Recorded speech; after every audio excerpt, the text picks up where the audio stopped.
అదే RTV app వార్తల్ని క్షణాల్లో చదివే అవకాశం ఉంటుంది. ఒక న్యూస్ పేపర్, ఒక టెలివిజన్ ఛానల్ మీ చేతుల్లో ఎప్పుడూ ఉంటాయి. జిల్లా కాంగ్రెస్ పార్టీ ఎస్సీ విభాగం, అదేవిధంగా ఆదిలాబాద్ జిల్లా చర్మ కార్మికుల సంక్షేమ సంఘం ఆధ్వర్యంలో ఈరోజు ఆదిలాబాద్ జిల్లా కేంద్రంలో భారతరత్న డాక్టర్ బిఆర్ అంబేద్కర్ ప్రాంగణంలో మన రాష్ట్ర ముఖ్యమంత్రి గారి చిత్రపటానికి పాలాభిషేకం కార్యక్రమానికి వచ్చినటువంటి నా జాతి బిడ్డలందరికీ, అదేవిధంగా కాంగ్రెస్ పార్టీ ఎస్సీ విభాగం నాయకులకు అందరికీ మనస్ఫూర్తిగా ధన్యవాదాలు తెలుపుతూ, ముఖ్యంగా ఈ దేశానికి స్వాతంత్రం వచ్చి 78 సంవత్సరాలు అవుతున్నది. భారత రాజ్యాంగం అమల్లోకి వచ్చి 75 సంవత్సరాలు కావస్తూ ఉన్నది. భారత రాజ్యాంగం, భారతరత్న డాక్టర్ బిఆర్ అంబేద్కర్ ఏదైతే 15% రిజర్వేషన్ ఎస్సీల కోసం రాజ్యాంగంలో పొందుపరిచినాడో, మరి స్వాతంత్ర అనంతరం ఇప్పటి వరకు ఒకే వర్గానికి మరి చెందినవని ఒక ఆరోపణతో గత 3 దశాబ్దాల క్రితం ప్రకాశం జిల్లా ఈదుమూడి గ్రామంలో మాదిగ రిజర్వేషన్ పోరాట సమితి మందకృష్ణ అన్న గారి ఆధ్వర్యంలో మరి ఏర్పాటు చేసుకోవడం జరిగింది.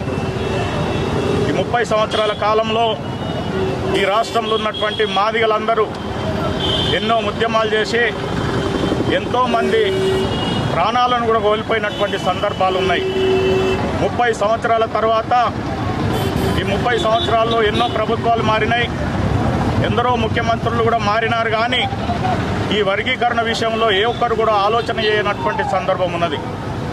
ముఖ్యంగా మొన్న ముఖ్యమంత్రి రేవంత్ రెడ్డి గారు ఎస్సీ రిజర్వేషన్ల వర్గీకరణ మాదిగల పక్షపాతిగా రాష్ట్ర శాసనసభలో ఈ రిజర్వేషన్లను మేమెంతో మాకంత కావాలనే ఉద్దేశం కొద్దీ మనం పోరాటం చేసినటువంటి ఆ పోరాటంలో భాగంగా మన రాష్ట్ర ముఖ్యమంత్రి రాష్ట్ర శాసనసభలో మరి బిల్లును ప్రవేశపెట్టడం జరిగింది.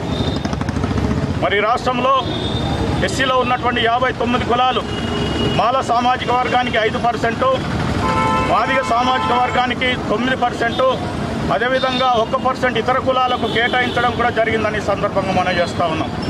ముఖ్యంగా గత ప్రభుత్వం, గతంలో ఉన్నటువంటి ముఖ్యమంత్రి గారు దళితులకు అనేక వాగ్దానాలు చేసి దళితులను మోసం చేయడం కూడా జరిగిందని సందర్భంగా మనం చేస్తూ ఉన్నాం.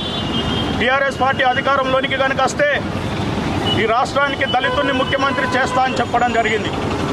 అదేవిధంగా దళితులందరికీ 3 ఎకరాల భూమి ఇస్తా అని కూడా చెప్పడం జరిగింది. డబుల్ బెడ్రూమ్ ఇండ్లు ఇస్తా అని చెప్పడం జరిగింది. ఇంటికి ఒక ఉద్యోగం. మరిన్ని వీడియోస్ కోసం ఛానల్ ని సబ్స్క్రైబ్ చేయండి. లేటెస్ట్ అప్డేట్స్ కోసం వాట్సాప్ ఛానల్ ని ఫాలో చేయండి. అండ్ లింక్ డిస్క్రిప్షన్ లో ఉంది.